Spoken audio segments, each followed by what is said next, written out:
नमस्कार।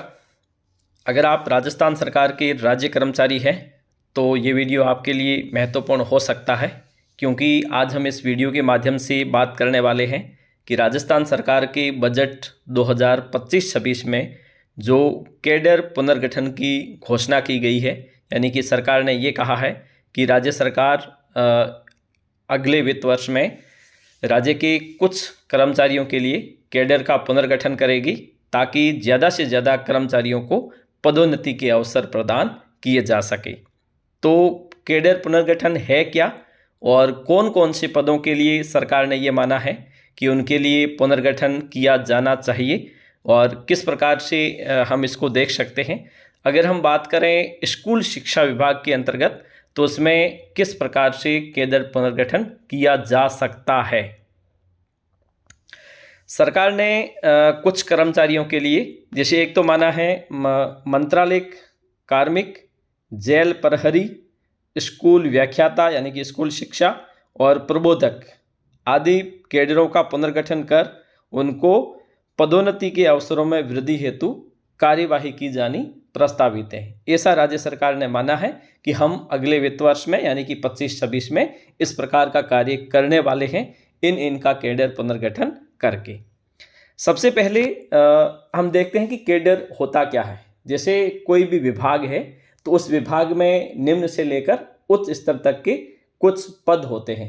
अब मान लीजिए कोई निम्न पद पर सीधी भर्ती के माध्यम से आया है तो उन्हें पदोन्नति के माध्यम से जिस प्रकार से उनकी अनुभव है सेवा अवधि का, इसके आधार पर उन्हें पदोन्नति दी जाती है ताकि उस योग्यता के अनुसार अगर वो योग्यता धारण करता है तो उसी आधार पर कैडर का निर्धारण किया जाता है। जैसे मान लीजिए कोई स्कूल शिक्षा विभाग में है और ग्रेड 3 पद पर है और उसके बाद में वो सेकंड ग्रेड बनेगा, उसके बाद फर्स्ट ग्रेड बनेगा। इस प्रकार से वाइस प्रिंसिपल इस प्रकार से कैडर का निर्धारण किया गया। प्रत्येक विभाग के लिए अलग अलग हो सकते हैं। इससे कर्मचारियों को अपने संपूर्ण सेवा काल में पदोन्नति के अवसर दिए जाते हैं। अगर हम स्कूल शिक्षा विभाग में स्कूल व्याख्याता की बात करें तो वर्तमान स्थिति के अनुसार स्कूल व्याख्याता का पदोन्नति के हिसाब से देखा जाए तो कैडर क्या है।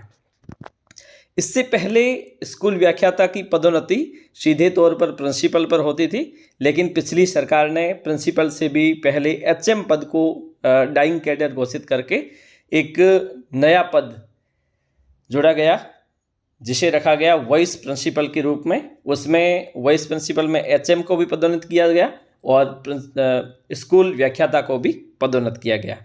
लेकिन इसके साथ साथ पहले जो एसीपी लगती थी वो एसीपी में अगले पद का लाभ नहीं दिया जाता था, लेकिन पिछली सरकार ने ये प्रावधान कर दिया कि हम एमएसीपी देंगे, मतलब मॉडिफाइड एसीपी देंगे, जिसके माध्यम से अगर उसे 9/18-27 के बाद में उसे उसी पद का लाभ दिया जाएगा। मान लीजिए कोई फर्स्ट ग्रेड है और 9 साल बाद अगर सामान्य एसीपी लगती थी तो उसका लेवल चेंज नहीं होता था, लेकिन अब है वो लेवल के साथ साथ उसका ग्रेड यानी कि जैसे 4800 पे है 5400 पे आ जाएगा।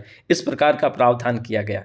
अब स्कूल व्याख्याता में कैडर परिवर्तन की संभावना क्या लग रही है, क्या हो सकता है, क्या किया जा सकता है, जैसा कि हमें लगा, क्योंकि अंतिम तौर पर तो सरकार ही इसका फैसला ले सकती है। तो जहाँ तक हमें लगता है कि इसमें स्कूल व्याख्याता के लिए कैडर परिवर्तन क्या किया जा सकता है उसके ऊपर भी हम चर्चा कर लेते हैं।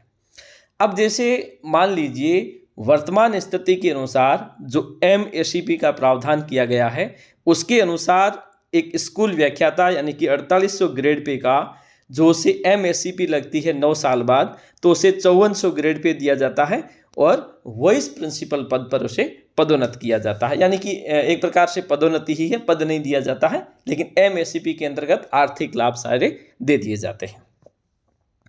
अब ऐसा जैसा कि आपने आदेश के माध्यम से भी देखा होगा कि एक फाइल चल रही है जिसके माध्यम से वाइस प्रिंसिपल जो पद है उसे डाइंग कैडर कर रहे हैं। जिस प्रकार से एचएम पद को खत्म किया था उसी प्रकार से वाइस प्रिंसिपल पद को भी खत्म कर रहे हैं।